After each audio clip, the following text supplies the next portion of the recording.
जय हिंद दोस्तों। फिर से आपका एक बार स्वागत है नॉलेज विद मास्टर जी में।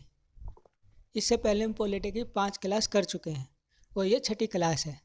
अगर आपने अभी तक वो क्लासेस नहीं देखे हैं तो यहाँ आई बटन पर क्लिक करके आप वो वीडियो देख सकते हैं। इसके अलावा डिस्क्रिप्शन में लिंक भी दिया गया है, आप वहाँ से वीडियो को देख सकते हैं। यदि आप इस चैनल पर पहली बार आए हैं तो आप चैनल को सब्सक्राइब करना ना भूलें और बेल का आइकन ज़रूर दबाएं ताकि आपको आने वाली वीडियो की नोटिफिकेशन मिलती रहे। तो इसी के साथ शुरू करते हैं आज की क्लास बिना किसी देरी के। आज की क्लास में हम राष्ट्रीय गान, राष्ट्रीय गीत और राष्ट्रीय ध्वज पर डिटेल में चर्चा करने वाले हैं। तो शुरुआत करते हैं राष्ट्रीय गान से, जो कि हमारा जन गण मन, जिसको हम नेशनल एंथम भी बोलते हैं। राष्ट्रीय गान के जो रचयिता हैं वो हैं रविंद्रनाथ टैगोर जी।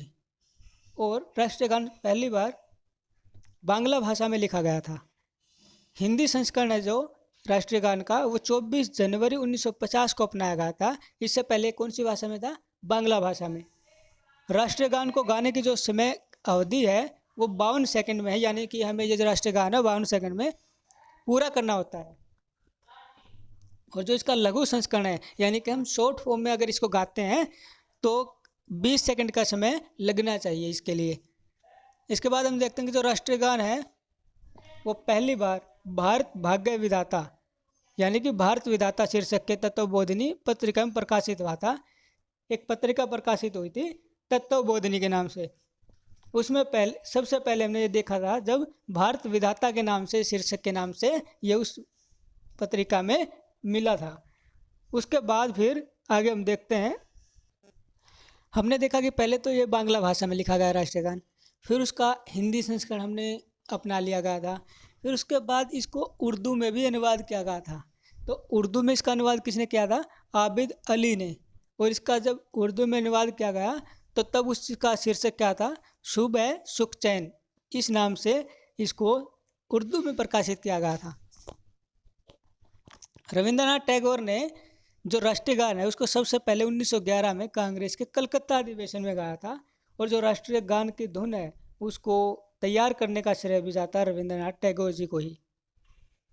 फिर उसके बाद हम ये भी जानते हैं कि राम सिंह ठाकुर थे जो, उनको भी राष्ट्रीय गान और राष्ट्रीय जो हमारा आज़ाद हिंद फौज का गीत था, कौन सा था वो? कदम कदम बढ़ाए जा। उसका जो धुन है उसका संगीतबद्ध करने का श्रेय दिया जाता है राम सिंह ठाकुर को। तो इस तरह से अगर हमसे पूछा जाए कि राष्ट्रीय गान की धुन तैयार किसने की थी तो हम रविंद्रनाथ टैगोर जी को चुनेंगे। अगर रविंद्रनाथ टैगोर जी ऑप्शन में नहीं है तो फिर तो ऑब्वियस सी बात है राम सिंह ठाकुर को चुनेंगे। और नहीं तो दोनों ऑप्शन में है तो राष्ट्रीय धुन के लिए चुनेंगे हम रविंद्रनाथ टैगोर जी को। और जो संगीतबद्ध करने का जो श्रेय दिया जाता है वो दिया जाता है राम सिंह ठाकुर को, जो राम सिंह ठाकुर जी को। क्या आप जानते हैं कि जब विश्व में सबसे प्राचीन जो संविधान है वो कौन से देश का है? वो है नीदरलैंड। नीदरलैंड का संविधान नहीं, राष्ट्रीय गान, जो राष्ट्रीय गान है जो नीदरलैंड का राष्ट्रीय गान विश्व में सबसे पुराना है। और उसका जो बांग्लादेश है, हमारा पड़ोसी देश, उसका जो राष्ट्रीय गान है वो है आमार सोनार बंगला। उसको लिखने का उस श्रेय, उसकी रचना का श्रेय भी जाता है रविंद्रनाथ टैगोर जी को। उन्होंने ही इसकी रचना की थी। रविंद्रनाथ टैगोर जी ने ही अंग्रेजी में इसका अनुवाद किया था और उसका शीर्षक रखा गया था मॉर्निंग सॉन्ग ऑफ इंडिया। तो चलिए आगे देखते हैं। आगे हम राष्ट्रीय गीत के बारे में देखते हैं। राष्ट्रीय गीत कौन सा हमारा? वंदे मातरम। तो अभी इसके बारे में जानेंगे। बंकिम चंद्र चटर्जी या बंकिम चंद्र चट्टोपाध्याय भी इसको कहा जाता है, उन्होंने आनंद मठ एक नामक पुस्तक लिखी थी और उसी में राष्ट्रीय गीत का उल्लेख किया गया था। इसके बाद हम देखते हैं कि जो राष्ट्रीय गीत है हमारा, इसकी भाषा कौन सी है? संस्कृत। और इसकी लिपि कौन सी है? बांग्ला लिपि है। सबसे पहले जो राष्ट्रीय गीत हमारा कौन से समाचार पत्र में प्रकाशित हुआ था? यह था बंग दर्शन। और याद रखें कि जो बंकिम चंद्र चटर्जी हैं उनको, वो हैं कलकत्ता विश्वविद्यालय के पहले स्नातक थे, फर्स्ट ग्रेजुएट थे। आगे देखते हैं कि जो आनंद मठ पुस्तक लिखी गई थी बंकिम चंद्र चट्टोपाध्याय के द्वारा, ये उनकी एक पुस्तक थी जो सन्यासी विद्रोह पर आधारित थी। और सन्यासी विद्रोह कब हुआ था, क्या इसमें हुआ था, वो सब हम हिस्ट्री में जानेंगे। लेकिन फिलहाल आप यही जान लीजिए कि जो उनकी पुस्तक थी वो सन्यासी विद्रोह पर आधारित थी। 1896 में कलकत्ता अधिवेशन में, कांग्रेस का जो अधिवेशन हुआ था कलकत्ता अधिवेशन, उसमें गुरु रविंद्रनाथ टैगोर ने इस गीत को सबसे पहले गाया था। इसके आगे ध्यान रखिएगा, रविंद्रनाथ टैगोर के आगे गुरु लगा है क्योंकि उसको गुरु की उपाधि मिली हुई थी। तो गुरु की अगर पूछे गुरु जी का उपनाम किसे दिया गया है या गुरु किसे कहा गया है, तो ये रविंद्रनाथ टैगोर जी हैं। और इस गीत को पहली बार गाया था 1896 में। सरला देवी चौधराई ने कांग्रेस के बनारस सत्र में 1905 में इसे गाया, और फिर कांग्रेस ने 1937 में पहले जो 2 पैराग्राफ हैं उनको राष्ट्रीय गीत के रूप में स्वीकार कर लिया। यानी जो ये आनंद मठ पुस्तक में छपा था वो लंबा था, लेकिन हमने जो अपने राष्ट्रीय गीत के रूप में स्वीकारा उसमें से केवल 2 पैराग्राफ को ही अपने राष्ट्रीय गीत के रूप में स्वीकार किया था। और राष्ट्रीय गीत को गाने का जो आधिकारिक समय होता है, जो टाइम रहता है वो रहता है 65 सेकंड का।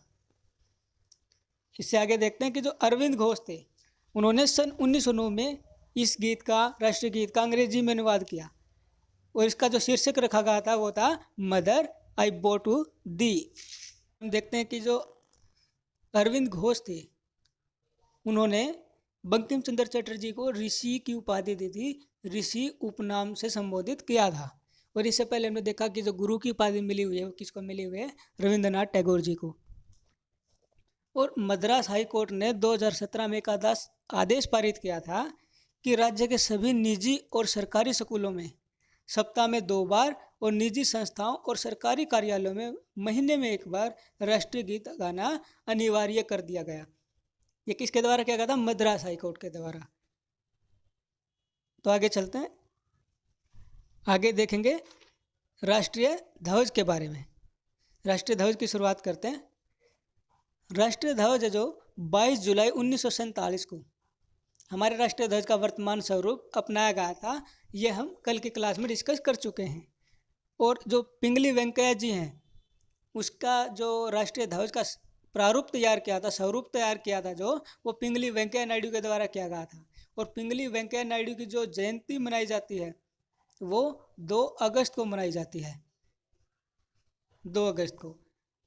इसके अलावा आगे चलते हैं, मैडम भिकाजी कामा, नाम जरूर सुना होगा आपने मैडम भिकाजी कामा का। मैडम भिकाजी कामा ने विदेशी भूमि पर पहली बार अपना राष्ट्रीय ध्वज फहराया था। इन्होंने इस सन 1907 में स्टुटगार्ट जर्मनी में सबसे पहले भारतीय ध्वज फहराया था जो बहुरंगी कलर का था हमारा। फिर देखते हैं कि जो जवाहरलाल नेहरू ने हमारे तिरंगे को रावी नदी के तट पर फहराया था। तो एक कब फहराया गया था? ये फहराया गया था 31 दिसंबर 1929 को रात्रि के समय। और जो तिरंगे का अनुपात है हमारा वो है 3:2 का, 3:2 का अनुपात रहता है हमारे तिरंगे झंडे का। और तिरंगे के मध्य में क्या है? अशोक चक्कर। इसमें 24 तिलियाँ हैं और ये कैसे कलर का है? गहरा रंग, गहरा नीला।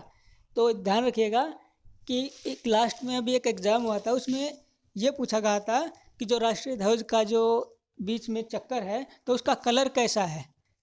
नीला तो सभी में दिया था, लेकिन ये पूछा था गहरा नीला, हल्का नीला या इस तरह के जो कलर थे। लेकिन कलर थे जो सभी में इस तरह नीला दे रखा था, तो बहुत ही कंफ्यूजिंग क्वेश्चन कर देते हैं। तो ये कैसा कलर है हमारा? गहरा नीला। जब हमारे राष्ट्रीय ध्वज पर बहस हो रही थी संविधान सभा में, तब जवाहरलाल नेहरू जी एक प्रस्ताव लेकर आए थे कि जो भारत का राष्ट्रीय ध्वज है वो, उसमें जो कलर हैं 3, केसरी, सफ़ेद, हरा, ये तीनों समान अनुपात में रहेंगे और अक्षैतिज उस सीमा में रहेंगे, यानी हॉरिजेंटली हम इनको लगाएंगे। तो ये प्रस्ताव लेके आए थे जवाहरलाल नेहरू जी। इसके साथ ही आगे जो भगवा रंग है ये किसका प्रतीक है? त्याग का। सफ़ेद रंग सत्य के पथ का प्रतीक है और हरा रंग हमारा जो पृथ्वी और जीवन को दर्शाता है। इसके साथ ही हम आगे देखते हैं कि जो हमारी 24 तिलियाँ दी गई हैं मध्य में राष्ट्रीय ध्वज के, ये हमारे किस चीज़ को दर्शाते हैं?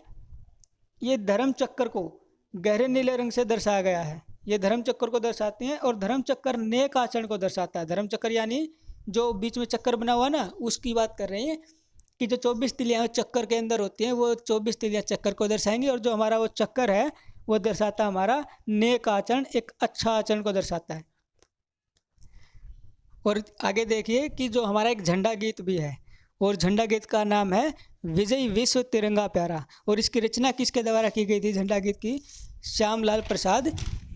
श्यामलाल गुप्त पार्षद के द्वारा। श्यामलाल गुप्त पार्षद ने झंडा गीत की रचना की थी। तो चलिए आज की वीडियो में इतना ही।